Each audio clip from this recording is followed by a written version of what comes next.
Nous voilà donc réunis, une fois de plus, autour de la roue de l'année.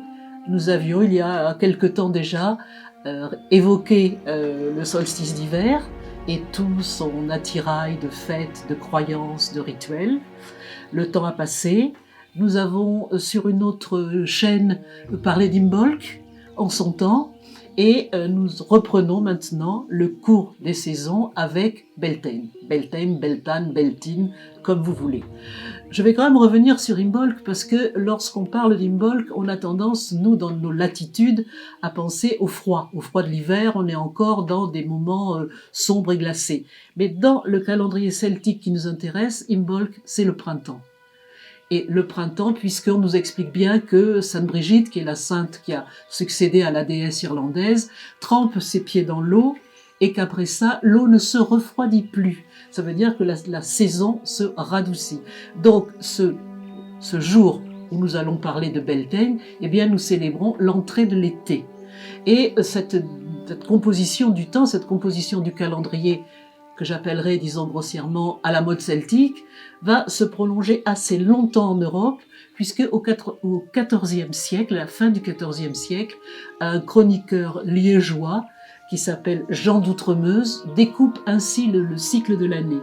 Il dit que février, c'est le printemps, avec le réveil de la nature, que mai, c'est le début de l'été, avec l'abondance et la fécondité, que août, c'est le début de l'automne, puisqu'on cueille les fruits de la terre, le travail de la terre, et que novembre, c'est l'entrée dans l'hiver, la trêve et l'endormissement. Donc, cette formulation du calendrier est quelque chose qui dure assez longtemps. Donc nous allons revenir maintenant sur l'axe celtique du temps, et on voit bien quand on considère les 4 fêtes qu'il y a un axe plus fort que l'autre, et que l'axe plus fort que l'autre, c'est justement celui sur lequel nous sommes, qui est Samhain Beltane, parce qu'il est plus sacerdotal, il est plus guerrier, et il est plus royal, alors que l'autre axe, Imbolc Lughnasadh, c'est la fécondité, la vie rurale, il est plus agraire, l'un est de feu et l'autre est d'eau. Donc là, on se trouve vraiment sur la grande ligne de force qui départage l'année en deux. Simplement, ce qui est difficile avec Beltane, c'est que, contrairement à quelques-unes des autres fêtes, eh bien, même Imbolc, où après tout la Chandeleur est quand même une fête qui s'est substituée mais qui marque le calendrier, il n'y a aucune fête religieuse qui a pris la place de Beltane. Il n'y a pas de fête et il n'y a pas de saint, même Saint-Jacques ou Saint-Philippe, d'accord, mais c'est pas à ce point important. Et du coup, la date de Beltane s'est trouvée prise, englobée dans des fêtes mobiles. C'est-à-dire qu'elle s'est trouvée prise entre l'influence de Pâques d'un côté, de la Pentecôte de l'autre, qui se promène quand même sur toute une lunaison, et également la date de l'Ascension. Mais l'Ascension a l'avantage, elle, d'être toujours en mai. Donc, on a un petit peu de mal à retrouver cette fête de Beltane, d'autant plus que dans les textes, à part le glossaire de Cormac, on a très très peu d'indications de rituel. Alors sans rituel, on ne revient pas au mythe. Un rite vous ramène toujours à un mythe fondateur. Pourquoi fait-on tel geste? Pourquoi fait-on telle cérémonie? Parce que le dieu ou les dieux ont accompli telle ou telle action nécessaire. Là, pour Beltane, on manque cruellement de tout ça. Donc tout ce qu'on possède, c'est une vague indication de menu. C'est-à-dire qu'en gros, on mange du chou, du lait frais et du lait caillé. Ça ne va pas très loin.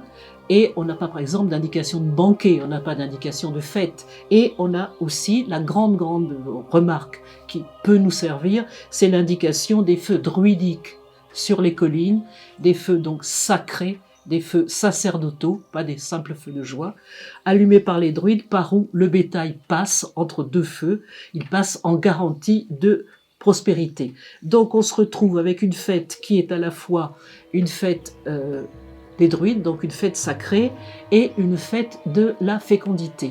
Mais c'est étrange, 2 piliers dans une société où la trifonctionnalité est importante. Mais on va retrouver le 3e point, qui est le départ des guerriers, qui est la rouverture de la saison des guerres, des combats, des raids, des razzias. Donc là, on se retrouve comme avec Samhain, non pas sur une fête totale, parce qu'il n'y a pas les cérémonies des 3 parties de la société, mais on a quand même une fête qui est trifonctionnelle. Pour revenir à nos connaissances sur cette fête de Beltane, n'ayant pas de texte sacré, n'ayant pas de compte-rendu à prétention historique, même si on en connaît les limites de cette historicité, eh bien, on se tourne vers les textes mythologiques. Et eh bien, Beltane est tout de suite présente. C'est-à-dire que les textes qui vous racontent le livre des conquêtes de l'Irlande, vous explique qu'avant les grandes conquêtes, il y a un premier peuplement qui arrive. Un peuplement d'origine biblique, puisque quand les érudits racontent, écrivent l'histoire de l'Irlande, il faut bien rattacher ça au texte sacré. Donc il vous explique que le premier peuplement, c'est Kesser, qui arrive avec un certain nombre d'hommes, de femmes, et avec elle, il y a donc ce druide primordial, Fintan, qui allume le premier feu de Beltane, après quoi Cessair est arrivé, d'ailleurs, j'avais oublié, mais Cessair est arrivé en Irlande le 5e jour des calendes, puisqu'on reste sur le compute romain, le 5e jour des calendes de mai, c'est-à-dire encore dans la période de Beltane. Le druide allume le feu primordial ce jour-là, il fait donc ces feux sont destinés à chasser les dragons, il coupe la langue des mauvais druides, je ne sais pas quels sont ces mauvais druides, c'est pas précisé, mais il y en a, et après ça, le déluge arrive. Donc on recommence à zéro. Et après, les conquérants de l'Irlande commencent à arriver, les Fomorés, et ensuite viennent, très important, Partholon et ses enfants.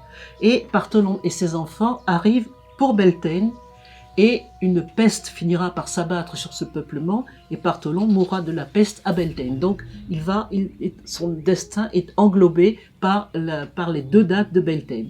Les Nemeth et les Firbolg, il n'y a rien, mais les Tuatha Dé Danann, qui sont quand même ceux à qui on se réfère toujours, parce que ce sont les dieux de l'Irlande qu'on connaît, eh bien ils arrivent eux aussi aux calendes de mai. Et leur feu de joie, eux, c'est de brûler leur vaisseau. Ils s'installent vraiment en Irlande, brûler leur vaisseau aux 2 sens, feu sacré et feu dans le sens je ne m'en retournerai pas. Et ensuite, après eux, il y a les Milésiens, c'est-à-dire les Gaëls, c'est-à-dire les hommes, quoi. Et eux, ils arrivent aussi pendant la période de Beltane. Donc là, quand même, on voit l'importance de cette date dans l'institution de l'Irlande. Et je parlais à l'instant de la reprise des aventures guerrières. C'est la fin des trêves, le moment où les guerriers finissent d'être hébergés chez l'habitant, de vivre sur l'habitant, et partent mériter justement ce que les habitants leur fournissent l'hiver. La trêve se termine. Et ce qui est attesté dans la légende n'est quand même qu'un reflet de la réalité historique, parce que pendant tout le Moyen-Âge, on verra les troupes au repos l'hiver et se lancer aux conquêtes, au combat ou même au tournoi à partir du mois de mai. Pas à partir du mois de juin ou d'avril, non, c'est à partir du mois de mai. On se retrouve vraiment toujours avec cette date qui a quand même une inscription à la fois logique par rapport à la météo et mythique ou légendaire, ou peut-être un peu religieuse du mois de mai. Ce qu'on lit ou qu'on découvre pour l'Irlande est bien sûr valable pour le Pays de Galles, même si les temps d'écriture et le mode d'écriture sont notablement différents. Et il y a, je disais bien, l'aspect sombre de la fête de Beltane, et on le voit tout particulièrement dans un conte gallois très beau et auquel on tient beaucoup, vous verrez pourquoi après, qui est le conte de Llud et Llywelyn, parce que c'est le conte de la nuit de mai. La nuit de mai, Llud, qui est devenu roi de l'île de Bretagne, à son frère Llywelyn, qui est roi en France. Mais autant ça se passe bien pour le roi de France, autant le roi du Pays de Galles, lui, est soumis à un énorme fléau. Enfin, il y en a 3, mais il y en a un surtout, qui la nuit de mai fait que tous son pays est ravagé par un cri immense qui rend les femmes stériles, qui fait avorter les juments, qui grille les récoltes. Donc c'est son frère, le roi de France, qui va lui donner la solution. Et il va lui dire de mesurer le milieu précis du pays, et en ce milieu du pays, c'est-à-dire que celui qui tient le milieu du pays tient l'image réduite du pays, donc possède le pays, il lui demande de creuser là un trou, et c'est dans ce trou qu'on met le fameux bassin, immense bassin de bronze, qu'on remplit à ras-bord du meilleur hydromel, et qu'on recouvre d'une très riche couverture, d'un très riche manteau royal. Et au milieu de la nuit, tout le monde se cache, tout le monde se bouche les oreilles, mais le roi, lui, continue à guetter. Et il voit du haut du ciel se battre une succession d'animaux, des oiseaux, des serpents, des pourceaux, et les pourceaux finissent par tomber dans le fond du bassin, d'abord sur la couverture puis dans le fond du bassin, ils se gorgent goulûment de tout cet hydromel et ils reprennent leur forme première qui est celle de dragons. Les dragons, les maîtres de la terre, les maîtres de l'île. Ils s'endorment là, on les enferme dans la couverture, dans le seau, et on les enfouit au plus profond, à l'endroit le plus solide, le mieux gardé du pays, qui est le fin fond des montagnes du Pays de Galles. Et quelques siècles plus tard, eh bien, il y a un certain roi Vortigern qui va vouloir construire là son donjon, et un certain Merlin qui viendra expliquer pourquoi le donjon s'écroule. C'est que les fameux dragons, qui ont fini de cuver, on peut le croire, se réveillent d'un coup et font tomber la tour. Donc, mais ça, c'est typique du mois de mai, et c'est typique du mois de mai aussi, d'abord dans le devenir, dans les choses sombres, dans les meurtres, dans les drames, dans l'irruption de l'autre monde négatif, mais on trouve aussi l'irruption d'un personnage qui est typique du mois de mai, c'est le dragon, puisque au 15e, 16e, 17e siècle, même en France, on appelait le mois de mai le mois des dragons, puisque la croyance est que le dragon, maître de la terre, maître du sol et des éléments, s'endort sous la terre au mois de novembre, donc toujours ce même axe, il s'endort à sa main, et il va rouvrir l'œil au mois de mai à Beltane. Donc c'est vraiment le dragon qui représente le roi, le pays, et qui est la maîtrise de toute la terre. Et évidemment, ce qu'on retrouve en Irlande et au Pays de Galles, on va le retrouver encore sous une autre forme, bien sûr, et beaucoup plus tard, on va le retrouver dans le domaine arthurien, dans la littérature arthurienne. Alors, essentiellement, on a déjà parlé du départ des guerriers en Irlande, c'était la Fianna, c'était les guerriers de Finn. On a exactement le même phénomène avec les chevaliers de la table ronde, et le texte explique bien, alors c'est pas tout à fait le même système, les textes expliquent bien que, chez Chrétien de Troyes, hein, quand le grand hiver venait, tous les gens du roi s'en allaient. C'est-à-dire que là, ils restent pas à la cour, ils vont aussi chez eux, ils vont aussi dans leur domaine, et quand Pentecôte était, 8 jours après, se rassembler. Mais ils se rassemblaient pour prendre leur mission, pour partir, faire accomplir les quêtes qu'on allait leur demander d'accomplir. Donc on voit très bien ça précisément. On a un autre exemple flagrant. Le chevalier de la charrette débute à l'Ascension qui est toujours en mai. L'enlèvement de la reine, il a lieu là. C'est-à-dire que Lancelot arrive au début du chevalier de la charrette, Méléagande vient d'enlever la reine. Et cette même histoire, racontée autrement, on la retrouve chez Malory. Donc, Chrétien de Troyes au début du roman arthurien, Malory à la fin du roman arthurien. Ce que Malory nous raconte, c'est pas tout à fait la même chose. Là, les chevaliers sont déjà partis. Il reste à la cour les pages et les jeunes femmes. Et la reine demande à tout le monde pour le 1er mai de se vêtir de vert, de partir avec elle dans la forêt sans armes. C'est vraiment la fête de la nature, des fleurs, de l'amour, parce que les jeunes gens et les jeunes filles qu'elle emmène dans la forêt vont peut-être nouer des liens amoureux ou peut-être même se marier. Donc tout le monde part en vert, détendu, et c'est là que la reine va être enlevée à nouveau par Méléagante. Donc d'un bout à l'autre du Moyen-Âge, on a ce même principe, la reine est enlevée pour le 1er mai. Donc c'est une reine de mai, mais une reine de mai au sens reine enlevée en mai. Et à chaque fois, celui qui l'enlève l'emmène au pays de l'été. Alors, on est en été, on est à l'ouverture de l'été, mais bien sûr l'été de ce roi-là, c'est cette image de joie et de gaieté qui est attachée dans les récits celtiques à l'autre monde. L'autre monde pour les Irlandais, c'est Magmel, la plaine de la joie. Donc Méléagante amène sa proie dans le pays de l'été, et il dit bien, j'emmène la reine dans le pays dont nul ne revient. Donc, et là, on retrouve un très vieux mythe, allégorie mythique de l'alternance des saisons.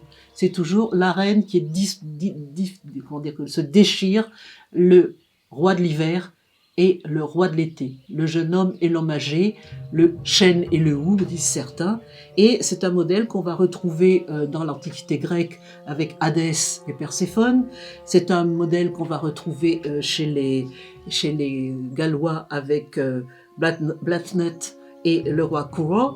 On va le retrouver au Pays de Galles aussi avec Gwyn et Gwythyr qui se partagent une jeune fille, mais c'est la même chose. On a le combat du roi Aron, le roi gris du Cid, contre le roi afghan qui représente l'été blanc. On a toujours cette reine, et même dans l'Historia Tristan, un texte gallois du XIVe siècle, on a encore la même chose avec Marc, Tristan et Iseult. Et ça se conclut là dans la paix, c'est-à-dire qu'il n'y a pas de mort des uns, de l'un ou l'autre des amants. Iseult passera les 6 mois d'hiver avec le vieux roi Marc et les 6 mois d'été avec Tristan. Et ça sera toujours le mois de mai, la jonction, comme ça sera la même histoire avec Gwir et Gwythyr qui se battent pour Credeloth, la belle demoiselle galloise. On a un mythe qui est carrément universel, mais qui s'incarne quand même à plusieurs reprises dans la littérature ou dans la poésie celtique. Alors avant de passer au folklore, qui sera notre dernier épisode, je voudrais quand même rappeler 2 ou 3 points bien importants dans les légendes arthuriennes. D'abord, qu'un des personnages principaux, Gauvin, s'appelle le Faucon de mai, et que c'est un chevalier solaire. Donc là, on a une désignation aussi très précise de cette notion de l'été et de ce qui entoure Gauvin, la couleur dorée, la lumière, le soleil. C'est une note comme ça en passant. Signalons aussi que quand Perceval s'en va pour venir à la cour d'Arthur, pas quand il s'en va à la quête du Graal, quand il s'en va pour venir à la cour d'Arthur, c'est au moment de la fête des fêtes de mai, des fêtes de printemps, donc au moment de Beltane, et surtout, n'oublions pas que l'entombement de Merlin intervient au moment de mai quand l'aubépine est en fleurs et que c'est une fée qui l'enferme. Les fées sont bien sûr très importantes dans le folklore de mai, parce que la nuit du 1er mai est aussi poreuse aux créatures surnaturelles que peut l'être la nuit de sa main aux créatures de l'autre monde. Le mois de mai leur appartient, et dans les grands thèmes du folklore, il y a attention, ne vous mariez pas en mai. Ne vous mariez pas parce que ça va déplaire aux fées. Elles ne se penchent pas sur les mariages, elles se penchent sur les amours. Ne vous mariez pas parce que vous risquez d'épouser une fée. Et ça ne se finit jamais bien. Et cette idée-là va se trouver glissée doucement vers ne vous mariez pas parce qu'on va consacrer ce mois à Marie, qui pour beaucoup de gens présente une équivalence avec les fées. La femme de l'autre monde, pure, blanche, bienfaisante, qu'on peut prier, il y a quand même cet équivoque dans la croyance populaire autour de la Vierge Marie et de la fée. Donc ça, c'est un des premiers volets des croyances folkloriques. Il y a la célébration de la nature. On a vu tout à l'heure la reine allant célébrer le mai. Bon, on dressait des mets, des arbres de mai, qui ensuite se sont dressés en toute saison, honneur à nos élus, vive les mariés. Mais c'était d'abord un arbre qu'on avait coupé, écorcé et décoré et qu'on promenait, mais qui ne devait pas entrer dans les maisons. Ça portait malheur, il fallait qu'il reste dehors. Il y a toute une effusion de fleurs et de feuillages. Et il y avait une croyance qui disait que tout le mois de mai, il fallait porter quelque chose de vert, une branche, une fleur, une feuille, et que on était puni ou on était soumis à des gages si on n'avait pas ça sur soi. Et le jeu, c'était de dire « Ah, je vous prends 100 verres, donc vous me devez à boire, à manger. » Et il y avait quand même les bonnes fleurs et les mauvaises fleurs, et du moins les fleurs qu'il fallait savoir utiliser et celles qui étaient bonnes de toute façon. Donc on pouvait écraser des fleurs de tout genre devant les bêtes, à l'entrée des étables, mais par contre il fallait être prudent avec le genêt. Lui, il était plus délicat à manœuvrer. Le genêt, l'aubépine, l'ajonc, le lilas.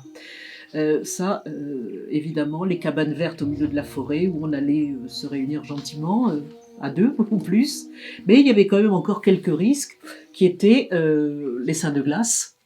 Les seins de glace, parce qu'il fallait quand même attendre le milieu du mois pour être sûr que la végétation n'allait plus courir aucun risque. Donc les seins de glace, Saint-Pancras, Saint-Mamère et Saint-Servais, qui s'arrêtent le 13 mai, et c'est à cause de ces seins de glace qu'on institue l'érogation, la triple procession pendant 3 jours, qui va protéger la végétation, mais la végétation agricole. Mais ça se passe toujours au mois de mai.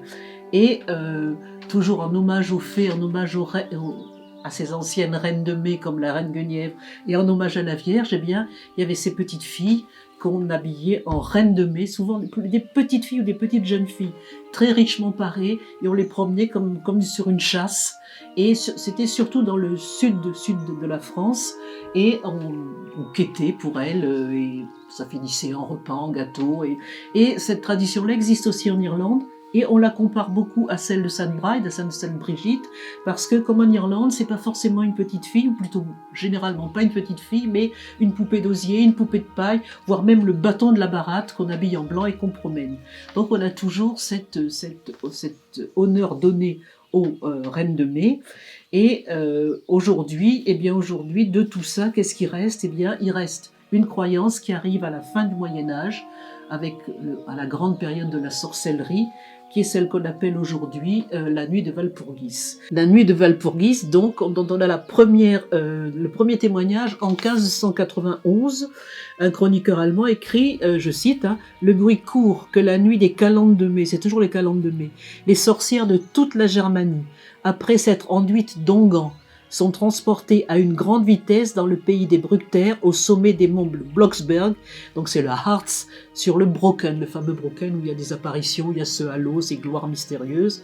Et cette tradition allemande ne va pas du tout s'éteindre, mais au contraire, se trouver amplifiée et même, je n'irai pas jusqu'à dire magnifiée, mais prendra une importance plus grande, en se diabolisant au fil des siècles, et c'est le 19e siècle qui la popularise, notamment avec Goethe, avec Heine, et aussi dans le 19e siècle français avec Gounod et son Faust et son fameux ballet où on voit la nuit de Walpurgis.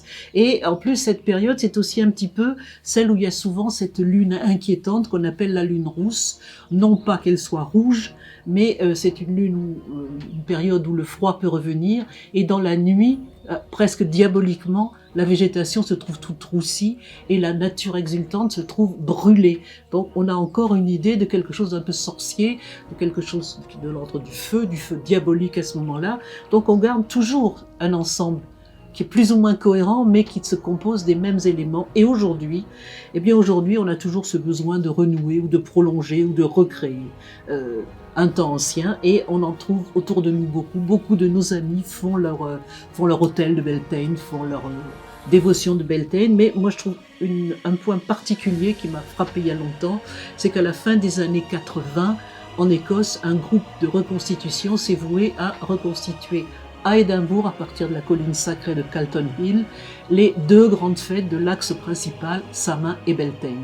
Et cette nuit de Beltane est toujours célébrée à Édimbourg avec un grand faste, avec beaucoup de feu F-E-U-X, beaucoup de participants, et c'est un spectacle assez émouvant de voir, avec des gestes et des costumes d'aujourd'hui, un imaginaire d'aujourd'hui, ce lien à travers le temps qui relie au vieux feu de Beltane. Et en guise de clin d'œil de fin à nos amis écossais, dont on n'a pas beaucoup parlé, mais on y reviendra, voici un rhododendron qui est arrivé en Bretagne il y a 30 ans. Il arrivait en droite ligne des hautes terres d'Écosse, du port de Ploughton. Voilà,